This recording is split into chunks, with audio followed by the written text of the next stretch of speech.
अपने घर में उपस्थित, अपने घर में रहने वाले, अपने घर में छुपे हुई प्रतिभा को, योग्यता को पहचानना सीखिए। कुछ लोग ऐसे होते हैं, कुछ चेहरे ऐसे होते हैं जो घर में हैं अत्यंत प्रतिभावान बच्चा, अत्यंत टैलेंटेड बच्चा, वो इसलिए तरक्की नहीं कर पाया कि उसके परिवार ने उसकी प्रतिभा को पहचाना ही नहीं। तो अगर आपके घर में कोई ऐसा बच्चा है जो समझदारी की बातें करता है, कला की बातें करता है, योग्यता की बातें करता है, अचानक वेद वेदांत की तरफ उसका आकर्षण है, अचानक तीर्थाटन की तरफ उसका आकर्षण है, अचानक राष्ट्र सेवा, धर्म सेवा, समाज सेवा की तरफ उसका आकर्षण है, तो ऐसे बच्चे को अप्रिशिएट करना चाहिए, उसका उत्साह बढ़ाना चाहिए। ये नहीं कि उसकी टांग खींच रहे हैं, उल्टा क्या करेगा, इससे क्या होता है, फालतू के समय बर्बाद करता रहता है? 4 किताबें पढ़ ले, अच्छी नौकरी लग जाएगी, 30,000 रुपया महीना कमाएगा, अच्छी सी लड़की से ब्याह करा देंगे, यही लक्ष्य है। इतना सही लक्ष्य है। आपका एम क्या है, आपकी आइडियोलॉजी क्या है, पहले ये तो क्लियर कर लो भाई साहब। क्या सोच के चले हो?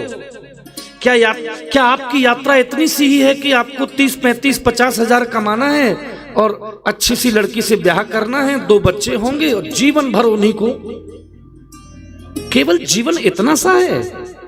आप इतना सा सोच के चले हैं, क्षमा करिए, तो आप मनुष्यता को समझ नहीं पाए हैं।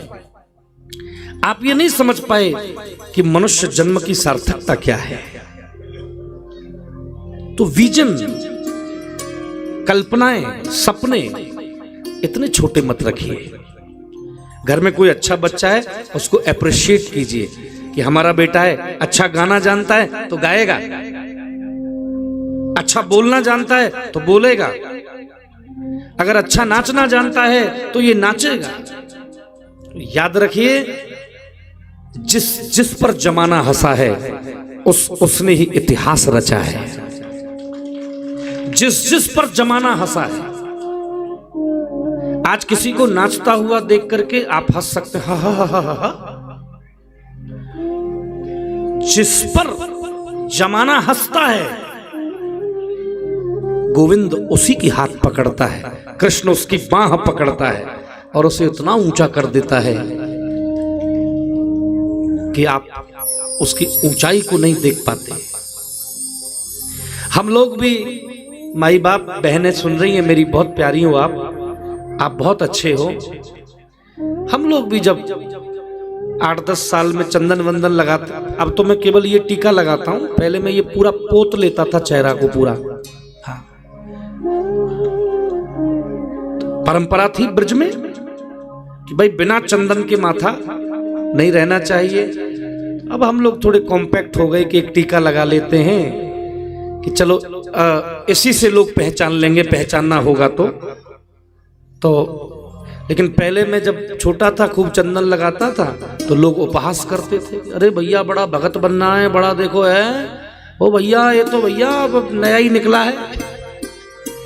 लेकिन बहनों, ये बात विश्वास से सुनना कि जिस पर जमाना हंसा है उसने इतिहास रचा है। कृष्ण ने कद्र की है उसकी, किसी ने की हो या न की हो। ठाकुर जी ने उसे योग्यता दी है, उसे आसन दिया, उसे स्थान दिया।